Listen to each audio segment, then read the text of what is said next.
Hi, I'm Wendy from Shiny Happy World, and today I'm going to show you how to recover your ironing board. You're going to make a new cover for it and a new pad for it because that does need to be replaced every once in a while. It's really, really easy, just very, very simple sewing, no shaping, flat pieces, super simple. Let's go do it. This is my existing ironing board. You can see that the cover is pretty faded. I like to keep my ironing board in a sunny window, so that means it gets really bleached out from the sun and it gets all this gunk all over it. It just gets a lot of water stains. I use it all the time, and so every year or two I replace the ironing board cover. I know people are going to ask, so I'm going to tell you right now, this is an oversized ironing board. I got it at Target. It's a Michael Graves design. I don't know if they still even make it anymore, but it is, yes, larger than your typical ironing board, especially it's noticeably wider. So we're going to flip this over and I'm going to show you how this is put on there and how easy it is to replace. One thing I did want to show you is that the back of the ironing board itself is a grid. It's a metal grid. And one of the problems that I'm having right now is that the padding has gotten so worn out that the grid is now showing through the fabric when I iron. It's not really scorching a pattern in, but you can see that grid showing through the fabric, and I don't want that to keep happening. So this is how the ironing board cover is attached. Sometimes they're knotted. I think the last time I did this, I just happened to have one of these stopper things. It's just got a spring in it, and you can buy them at any fabric store. But I'm going to pull that right off the string. And now this string is just threaded through some bias tape. And I'm going to save the string and reuse it. And it just is a matter of pulling it out. My ironing board has this shelf at the end, so I do need to pull my cover out, but there's a little gap there. So that just pulls right off.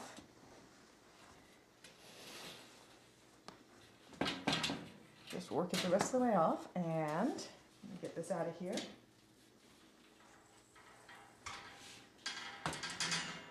What you have, when you pull out all the gathers from getting that string out of there, you really just have a flat piece of fabric. So I'm going to pull the string out and then come back and show you the shape of the fabric cover. So here are the pieces that we have. We've got the ironing board pad, which the metal had just pressed in there so deeply that it was no longer working very effectively as a cushion. But I'm not throwing it away. I'm going to use that as a pattern to cut a new ironing board pad.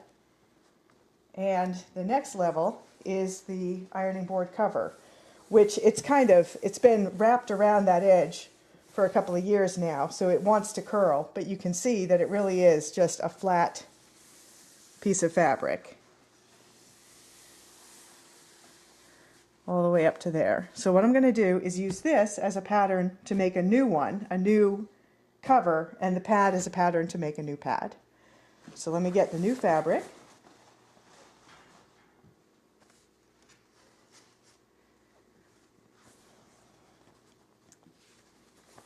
This is the new fabric that I'm going to use.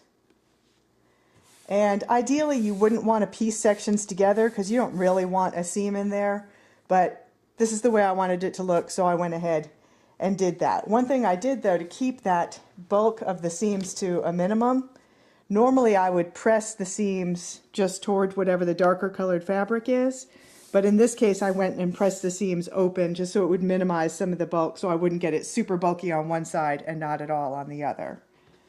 This is my cover. So I'm going to lay that out. Now I'm just going to lay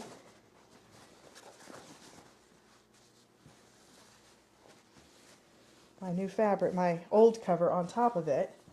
And I'm going to grab a couple of pattern weights. And I'm going to use these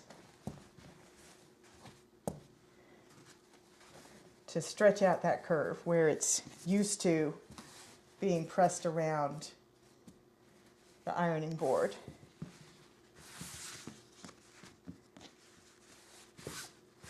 And I'm going to lay that whole thing out and put the weights down on it and then cut around it once I get them all in place. And I'll come back when it's all cut and we'll do the same thing with the pad. Okay, I've cut the top, the cover for the ironing board. This time I need to replace the pad, and I wanted to make sure to tell you that you won't have to replace the pad every time.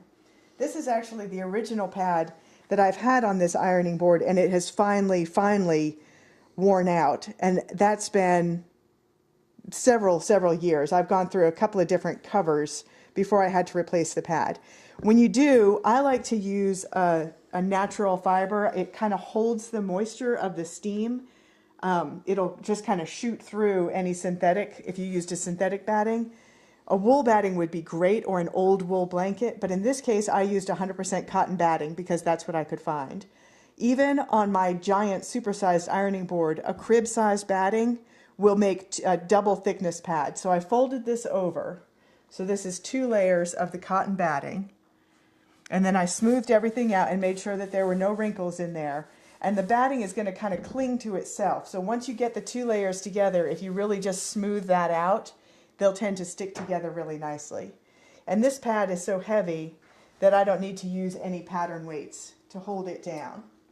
And just like I did the cover, which I didn't show here, but that's why I'm going to show this, you just want to cut around the pattern piece. It's okay if it's a little bit bigger. I wouldn't make it any smaller, but remember that this is just going to fold over the edges of your ironing board, so it doesn't matter if it folds over just a little bit farther than the original did. And it doesn't have to be super neat, so I'm just doing a fairly rough cut all the way around here. You can see looking at this that even the original manufacturer's one has some kind of jaggedy cut marks in there. Down here where it was wrapped around, I'm just going to hold it down. Back under there.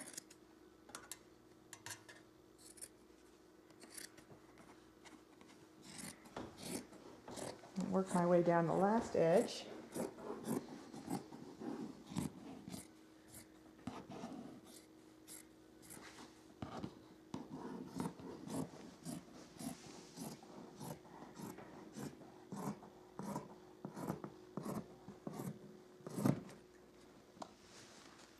Do one last cut.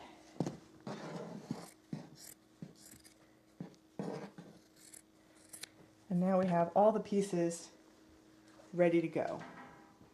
So the next step, let me just pull out the cover, is that we need to make a channel to go all around the edge for that string to slide through. And for that, I'm using just some purchased bias tape.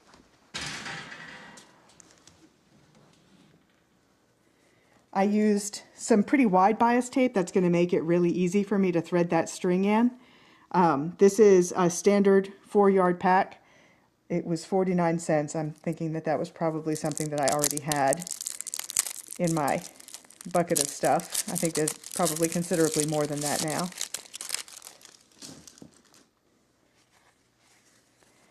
And this is already, when you buy it, the double fold tape, it's already going to have the edges folded over. So all I'm going to need to do is fold this over the edge of the fabric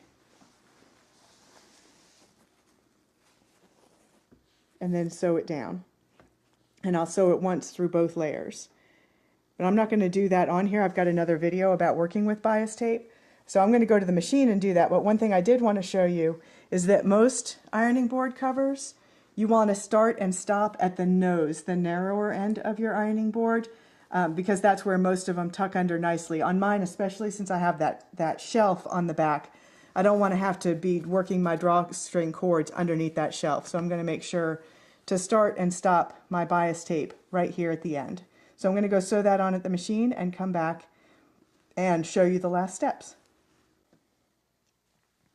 Okay, I've got my bias tape on here. Don't worry about it being too neat. Remember, this is going to go underneath your ironing board. Nobody will ever see it. I'm getting ready to thread my string in there. Remember, I saved the string from the old one that I pulled out. I'm going to use this needle to thread it. It's got a nice big eye, and most importantly, it has a blunt tip. This is a big tapestry needle, so it has a blunt tip. So when I thread it through, it's going to tend to run down the channel instead of poking through the sides. So I've got this threaded. I've got a nice long tail in there. And I'm going to start just threading it in, push it in, pull it off, just like if you were threading elastic through something. So I'm not going to make you watch the whole thing, but I'm just going to keep pushing the needle through, bunching up the fabric onto it, and then pulling it off. Pushing the needle in, and see that tapestry needle goes right through there. Hold on to the tip of the needle and then pull the fabric back. And I'm just going to keep working my way all the way around until I come out the other end. And I'll come back with that. So I've got my threads coming out of here, two ends. Since I have this little doohickey, I'm going to go ahead and use it, but you could just tie yours in a knot on there. Turn this. You have to push it so you have a hole there, and then thread both of your tails through. I got one through, but not the other. Wait, I think there's the other. There we go. So you get both of the tails through, and then there's a spring in there, so it'll clamp that in place. Now, I just lay it face down on the table or on the floor, wherever you have to work. Make sure you get this cover, or the pad, nice and smooth and fairly centered on there. And we can smooth the cover out a little bit more on there. Mostly you just want to make sure that there aren't any wrinkles in that padding. And then, just set the ironing board in place. And in my case, I need to tuck this up underneath this shelf.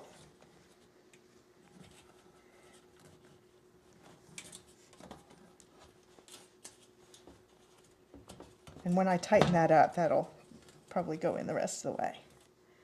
And then go down to your pointy end.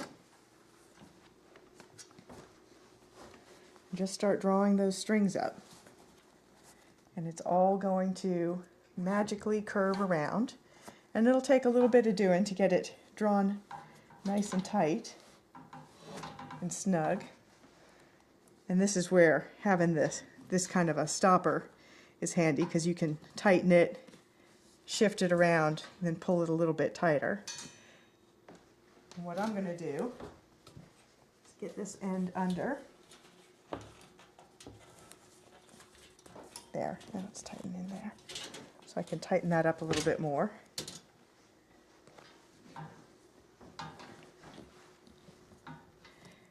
And then I'll flip it over. Normally I would do this standing up, but I want you guys to be able to see it. Smooth this out. Make sure I didn't get any wrinkles under there. Work it under. And then now that the weight is not on it, pull it off the end of the table a little bit. I can just keep pulling, cinching that up.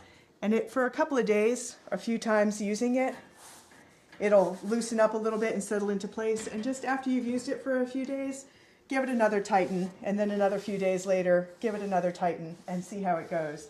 But eventually you'll get it snug down, and it'll be really well molded to there. And I have a brand new ironing board cover. So that's it. No fancy seams, no fancy shaping. It really is just pull off your old ironing board cover, use it for a pattern to trace a new one, put some bias tape around the edge, thread a string in there, pull it tight, and you're done. I'm Wendy from Shiny Happy World. I'll see you next time.